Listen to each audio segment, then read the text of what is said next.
Hé, toi! Oui, toi! Tu aimes l'aventure? Je t'entends pas, parle plus fort! Oui, c'est bien ce que j'ai pensé. Je crois qu'ici tu auras ta dose. Voici un nouveau format de vidéo que tu vas découvrir aujourd'hui. Ce sera comme une aventure. Mais il faudra beaucoup de courage pour affronter les tempêtes qui t'attendent. Je te souhaite bonne chance, Moussaillon.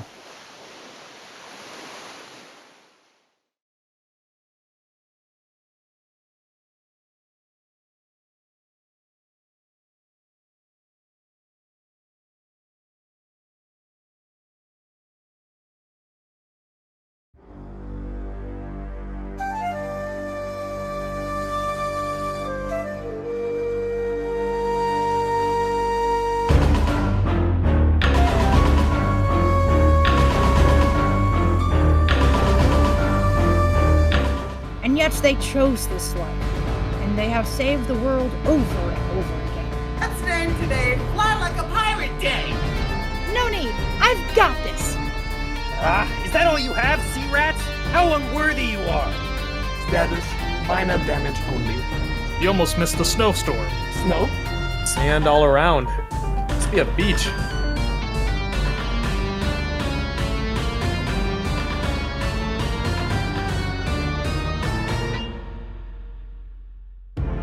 Eons ago, your father split the land in two, one half light, one half dark.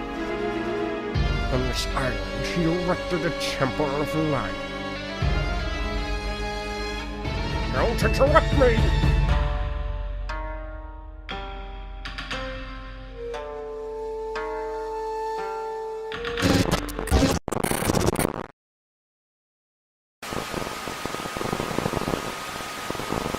Est-ce que vous vous êtes déjà demandé ce qui s'était passé entre la saison 5 et la saison 7 de Ninjago? Une autre question qu'on pourrait se poser, pourquoi Klaus est-il dessiné à côté du temple de la lumière sur la fresque du monastère qui représente tous les ennemis vaincus? Il n'était pourtant que le second de Chen. D'abord répondons à la première question. Ce qui s'est passé entre la saison 5 et la saison 7, c'est évidemment la saison 6. Mais pas vraiment en fait. Je m'explique. À la fin de la saison 6, pour vaincre Nadakan, Jay décide de faire le souhait que tous les événements s'étant produits après l'apparition de Nadakan soient annulés. Son souhait se réalisa, et tout rentra dans l'ordre. Seuls Jay et Nya se sont souvenus de ces événements. Mais à cause de cela, Klaus était de nouveau libre, car rappelez-vous, il était censé être emprisonné dans la théière de Tyrann. C'est là que débute une nouvelle histoire. Une histoire totalement méconnue des fans ayant regardé uniquement la série animée. Une histoire qui remplace irrémédiablement celle de la saison 6 avec Nadakan. Une histoire où Klaus est l'antagoniste principal. Plongeons ensemble dans Dark Island Trilogy.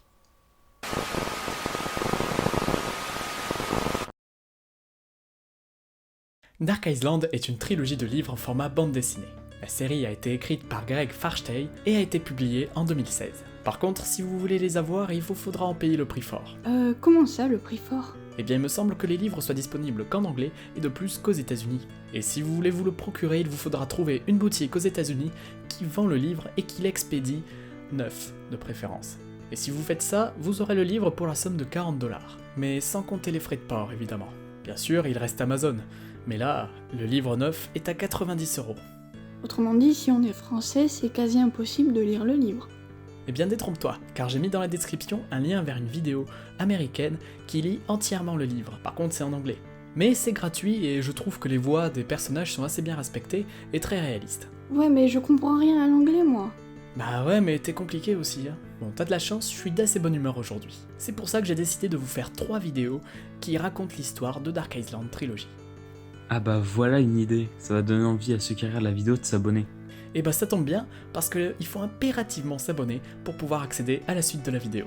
Mais tu peux pas forcer aux gens de s'abonner. Ouais, t'as raison. Mais si vous le faites, c'est très cool. Et n'oubliez pas également d'activer la cloche de notification, histoire de ne pas manquer les prochains épisodes. Alors on peut commencer? Bah ouais, on peut commencer.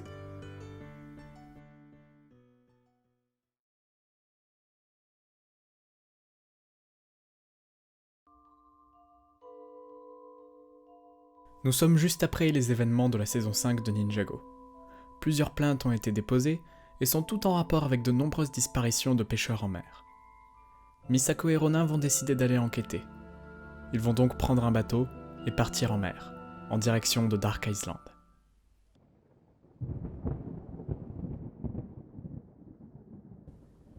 Mais ils sont rapidement pris dans une mystérieuse tempête où un autre bateau est présent. Notre navire commence à tirer sur Misako et Ronin, puis plus de nouvelles.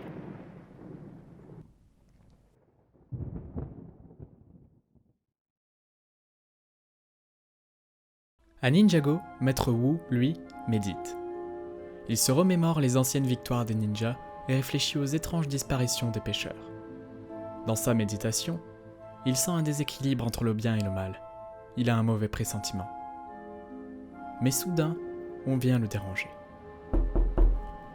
Un villageois annonce à Wu que le navire de Misako et Ronin est revenu, mais entièrement vide et à moitié détruit.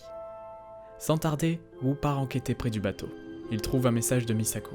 Elle dit que son bateau s'est fait attaquer par des pirates alors qu'il était en direction de l'île des Ténèbres. Misako met en garde Wu.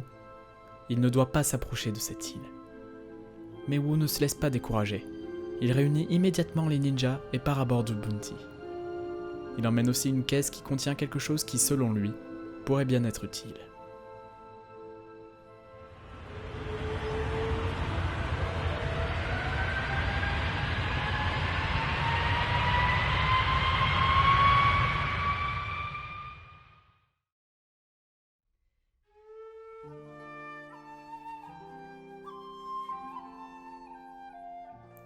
Dans le livre, nous avons deux versions de l'histoire. Une version en bande dessinée qui montre l'action d'un point de vue objectif et une version écrite sous forme d'un journal, celui de Yu, où il raconte ses ressentis juste après le départ de Misako. Voici ce qu'il dit. 2 jours après le départ de Misako, j'aurais aimé pouvoir aller avec elle, mais j'avais besoin de rester ici pour méditer. Une partie de moi était heureuse qu'elle voyage, mais maintenant, plus je médite, plus j'ai peur qu'elle soit en danger. Je peux le sentir dans le vent et le voir dans la mer agitée par la tempête. Il y a quelque chose de fondamentalement faux dans notre pays. Lumière et obscurité sont en déséquilibre ici. Je ne sais pas pourquoi, mais je dois le découvrir. Je me demande si je devrais le dire aux ninjas, mais la sagesse de mon âme dit que je dois attendre d'en savoir plus. S'il s'agit d'une menace qui ferait passer le grand dévoreur pour un ver de terre, je dois pouvoir donner à mes ninjas les connaissances dont ils ont besoin pour gagner. Je vais méditer et m'efforcer de mettre un visage sur notre ennemi inconnu. Je n'ai pas le choix, même si j'aimerais bien l'avoir. Des pensées de Misako continuent de s'introduire dans mes méditations. Plus tard, le soleil se couche devant ma fenêtre. Il semble que Misako ne reviendra pas aujourd'hui. Cela m'inquiète à plusieurs niveaux. J'ai laissé Misako seulement parce que je pensais qu'elle serait en sécurité ailleurs, mais je commence à soupçonner que j'avais tort. 6 jours après le départ de Misako, je ne peux me consoler que sur une chose, même si tous mes sens me disent qu'il s'est passé quelque chose de terrible, au moins je n'ai pas permis à Misako d'être seule en danger. Ronin est un voleur expert et un conteur d'histoires, dont beaucoup ne sont pas vrais. Il prétend que l'argent, et pas l'honneur, est au centre de sa vie. Et c'est vrai que j'ai dû lui offrir de l'argent pour qu'il l'accompagne Misako dans son voyage, mais je soupçonne qu'il y a un potentiel en lui que Ronin essaie de cacher. Je connais peu son passé, mes ninjas l'ont rencontré une fois dans le village de Styx, alors que nous essayons de récupérer le parchemin d'Erjitsu. Il a demandé un montant exorbitant pour le parchemin, et l'a plus tard perdu à cause de Moro. Pour ses propres raisons, car il prétendait être égoïste, il s'est allié avec nous contre l'armée fantôme et a même sauvé la vie de Nia. Bien qu'il ne fasse pas partie de l'équipe, Ronin est devenu un allié. Il peut donc mettre la main s'il veut sur des informations avec la vitesse d'un coup de pied d'écureuil volant. Il est fier du fait qu'il travaille toujours seul, mais dans son cœur, je crois qu'il a besoin d'amis. Et c'est ce que Misako et moi ont essayé d'être. Cher Wu, je sais que vous trouverez cette lettre. Notre navire est attaqué par des pirates. J'ai peu de temps. Mais je dois vous mettre en garde contre Dark Island. Quoi qu'il en soit, restez loin de cet endroit. C'est pire que ce que vous pouviez imaginer. Avec toute ma méditation sur l'avertissement du déséquilibre de l'obscurité et de la lumière, je n'ai pas vu que Misako allait directement au cœur du danger. Comment ai-je pu être aussi stupide ? Aujourd'hui, le bateau de Misako a dérivé dans le port, il était gravement endommagé et elle et Ronin manquaient à l'appel. Au début, j'ai cru qu'ils avaient simplement disparu sans laisser de traces, mais ensuite je me suis souvenu que c'était Misako qui était assez débrouillarde. Elle a eu le temps d'écrire une note. Misako a nommé ses attaquants pirates. Donc au moins nous avons une petite idée de ce qui nous attend sur Dark Island.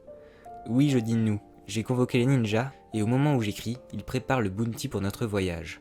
Nous ne pouvons pas percer le mystère de Dark Island en nous asseyant dans ce port. Il faut oser braver la tempête, mais le bounty est un navire robuste et solide. Il a traversé beaucoup de choses, mais je pense que ce voyage le mettra à l'épreuve, car Dark Island nous mettra tous à l'épreuve de notre force et de notre mental. J'arrive lentement à comprendre quel est mon rôle dans le voyage vers Dark Island. C'est pour mettre fin au mal qui règne là-bas, et je le ferai, même si je dois réduire en poussière cet endroit maudit. Que les vents hurlent et que les pluies fouettent ma peau, que 1000 menaces d'ombre sortent de la jungle, rien ne m'arrêtera. Je suis le fils de mon père, et j'ai sa force et son esprit qui coulent à travers moi. Il m'a guidé dans mes méditations pour me préparer au combat à venir. Mes ninjas embarquent une grande caisse de thé. Ils pensent que je suis un vieil homme fou. Ce qu'ils ne savent pas, c'est que ma caisse à thé ne contient pas de thé.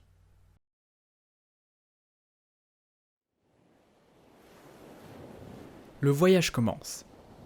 Wu et les ninjas sont à bord du Bounty et sont en route vers Dark Island. Après plusieurs heures de route, les ninjas étaient encore sur le pont et profitaient du calme et du beau temps. Mais une tempête se lève soudainement. La pluie tombe, les éclairs jaillissent et des bourrasques de vent emportent le navire. Un éclair frappe le bateau. Les secousses sont si fortes que les ninjas sont projetés hors du navire, dans différentes directions. Le vent est si puissant qu'il est impossible d'utiliser le Herditsu. Les ninjas tombent et s'en vont. Le silence remplace la tempête. Mais c'est horrible! Je sais, mais c'est comme ça. Mais ils vont s'en sortir? Ils vont mourir et... Wow. J'avais pas fini et j'étais sur le point de le dire, justement. Bon, reprenons. Le calme est revenu. C'est le noir complet.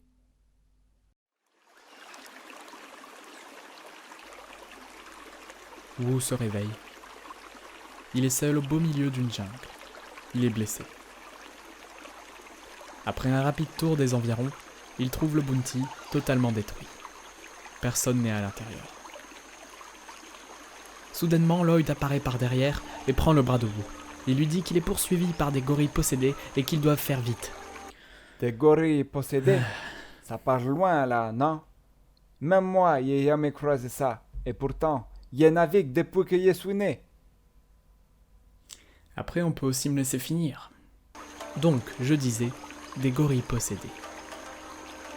Wu remarque d'ailleurs qu'ils sont entourés par une aura violette. Lloyd et Wu arrivent quand même à s'échapper. Ils retournent près du Bounty et décident d'essayer de le réparer avec ce qu'ils ont sous la main.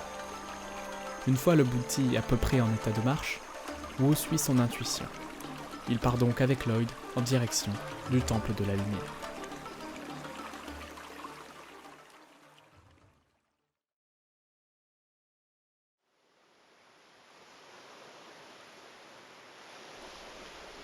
Les vagues viennent s'écraser contre le sable. Un coucher de soleil se dessine à l'horizon. De nombreux pics de terre sortent des eaux. L'endroit est calme. Seul le bruit de l'océan domine. Derrière, une épaisse et menaçante jungle est présente. Jay se réveille. Mais un cri vient perturber le silence. Jay se retourne et voit Nia. Elle se bat avec une créature plutôt étrange. Jay s'empresse de l'aider. Après avoir vaincu le monstre, Jay et Nia décident de faire le tour du rivage. Ils aperçoivent au loin un groupe de personnes. Ils s'en approchent et constatent que c'est un groupe de pirates du ciel et que Finclock et Doublon sont présents. Attends, quoi? Comment ça se fait qu'ils soient là, eux? Ils étaient pas censés avoir disparu à cause de Nadaka? Alors ça serait cool qu'on arrête de me couper, mais bon, je vais te répondre. En effet, vers la fin de la saison 6, Nadakan a expédié les pirates du ciel dans différents royaumes. Mais avec le dernier souhait de Jay, tout cela n'est jamais arrivé. Ce qui signifie que les pirates du ciel sont toujours en liberté, et que visiblement certains étaient sur Dark Island. Mais reprenons. Jay et Nia remarquent également que les pirates du ciel ont un otage. Ni une ni deux, ils vont à l'attaque à coups de splash, crack, whoosh et xac. Je tiens aussi à vous faire remarquer que cette attaque est vraiment stylée. Les pirates s'enfuient, et l'otage part sans rien dire. Ayant entendu du bruit, un homme sort de la jungle. Et c'est Ronin. Ah, enfin! Mais où est Misako? Que fait Ronin seul dans la jungle? Alors si on arrêtait de me couper toutes les 30 secondes, tu l'aurais su. Enfin bref. Leur retrouvaille est interrompue par un Léviathan qui, comme les gorilles, est entouré par une mystérieuse aura violette. Mais le trio réussit à s'en débarrasser grâce à un robot que Ronin avait construit avec de vieilles pièces détachées qui s'étaient échouées sur la plage. Le calme revient, les vagues s'abattent de nouveau lentement sur le sable. Ronin raconte ce qu'il s'est passé lors de son voyage. Il explique que son bateau a été attaqué par des pirates dès le début de la tempête. Leur bateau a été détruit, et Misako et Ronin furent transportés dans différentes directions par les vagues. Quoi, mais du coup, elle est où, Misako? Elle a survécu? Comment? Ok, c'est trop, j'arrête. On peut jamais raconter une histoire tranquillement, en fait. Il est un peu susceptible, désolé. On améliorera ça dans le prochain épisode. En attendant, on espère que ce nouveau format vous a plu. N'oubliez pas de vous abonner à la chaîne et d'activer la cloche des notifications pour être au courant de la sortie du prochain épisode. À bientôt! Et au fait, je ressuscite un petit moment pour pouvoir remercier les chers doubleurs qui ont prêté leur voix à la vidéo ou qui vont prêter leur voix aux prochaines vidéos. C'est vraiment très cool d'avoir participé et d'avoir accepté de donner sa voix pour ce petit projet. Du coup voilà, c'était juste histoire de remercier Chica, la production givrée, Ninjago Aventure, Try Ninja, Jane et Lego Fan. Le lien de leur chaîne seront en description. Et moi je retourne me suicider et je vous dis à la semaine prochaine.